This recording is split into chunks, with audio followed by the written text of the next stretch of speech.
Hello friends, welcome back to my channel. Pregnancy के दौरान सफ़ेद पानी का पड़ना बहुत सारी औरतों को ये मसला हो जाता है, जो कि बहुत कोई ख़तरनाक मसला नहीं है, ये नॉर्मल होता है। लेकिन कुछ औरतें इसको लेके बहुत ज़्यादा परेशान हो जाती हैं और उनकी परेशानी की वजह होती है उनके पेट में पल रहा बच्चा। उनके माइंड में बहुत सारे सवाल आते हैं कि ये इनके साथ ऐसा क्यों हो रहा है। तो फ्रेंड्स, आज की इस वीडियो में हम इसी टॉपिक को कंप्लीट तफसील से डिस्कस करने वाले हैं कि हमल के दौरान जो सफ़ेद पानी पड़ता है वो क्यों पड़ता है, और तीनों ट्राइमेस्टर में इसका जो सफ़ेद पानी जो होता है वो किस तरह का होता है, इससे हम कैसे बच सकते हैं और क्या ये बच्चे के लिए नुकसानदेह होता है या नहीं होता है।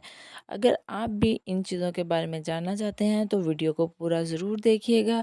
वीडियो को लाइक शेयर ज़रूर कीजिएगा और मेरे चैनल को सब्सक्राइब भी ज़रूर कर लीजिएगा।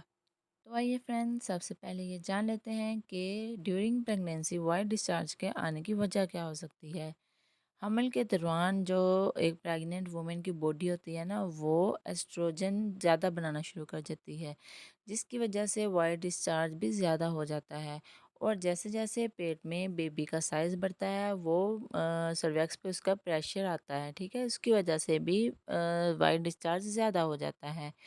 इसके अलावा जैसे जैसे डिलीवरी का टाइम पास आता है, सर्वेक्स की और जो हमारे प्राइवेट पार्ट है ना, उसकी वाल्स जो होती हैं वो सॉफ्ट हो जाती हैं और इनमें से सफ़ेद पानी या वाइट डिस्चार्ज होता है, जो कि किसी भी बेबी को किसी भी तरह के इन्फेक्शन वगैरह से बचाता है।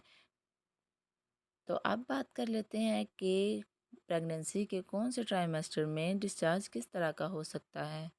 तो फ्रेंड्स, प्रेगनेंसी के पहले 3 महीनों में जो डिस्चार्ज होता है वो कलरलेस होता है और बिल्कुल पतला सा होता है। जैसे जैसे टाइम गुजरता है ये गाढ़ा होता जाता है। अगर आपको जो डिस्चार्ज है वो तो कुछ अजीब सा फील हो तो आपने अपने डॉक्टर से कंसल्ट ज़रूर कर लेना है। तो सेकंड ट्राइमेस्टर में जो होता है वो डिस्चार्ज अंडे की सफ़ेदी के जैसा होता है। अगर इसमें आपको कोई स्मेल वगैरह फ़ील हो या इसका कलर कोई और फील हो तो आपने अपने डॉक्टर के साथ कंसल्ट ज़रूर करना है। तीसरे ट्राइमेस्टर तक आते आते डिस्चार्ज की जो है ना वो क्वांटिटी भी ज़्यादा हो जाती है। इसके अलावा इसमें ब्लड स्टेन वगैरह भी हो सकते हैं। तो ये बिल नॉर्मल होता है, ये परेशानी वाली बात नहीं होती है, लेकिन फिर भी आपने अपने डॉक्टर से ज़रूर मशवरा कर लेना है इसके बारे में, ठीक है। तो आइए अब जान लेते हैं कि क्या हमल के दौरान वाइट डिस्चार्ज का होना बेबी के लिए ख़तरनाक होता है या नहीं। तो फ्रेंड्स, ड्यूरिंग प्रेगनेंसी सफ़ेद पानी का आना माँ के लिए और इसके बच्चे के लिए ये अच्छा माना जाता है, क्योंकि ये बच्चे को बहुत सारे इन्फेक्शन से बचाता है, ठीक है। लेकिन अगर इस डिस्चार्ज की मकदार ज़्यादा हो जाए या इसमें से स्मेल आए तो ये ख़तरनाक भी हो सकता है। ऐसे में आपने फ़ौरन अपने डॉक्टर को चेक करवाना है, ठीक है। प्रेगनेंसी के आखिरी ट्राइमेस्टर में ये जो पानी है वो थोड़ा गाढ़ा भी हो सकता है, तो इसके लिए आपने परेशान बिल्कुल नहीं होना है। तो अगर आप चाहती हैं कि आपका इन्फेक्शन सवेर ना हो तो आपने हाइजीन का बहुत अच्छे तरीके से ख्याल रखना है, प्राइवेट पार्ट का बहुत सफाई का ख्याल रखना है।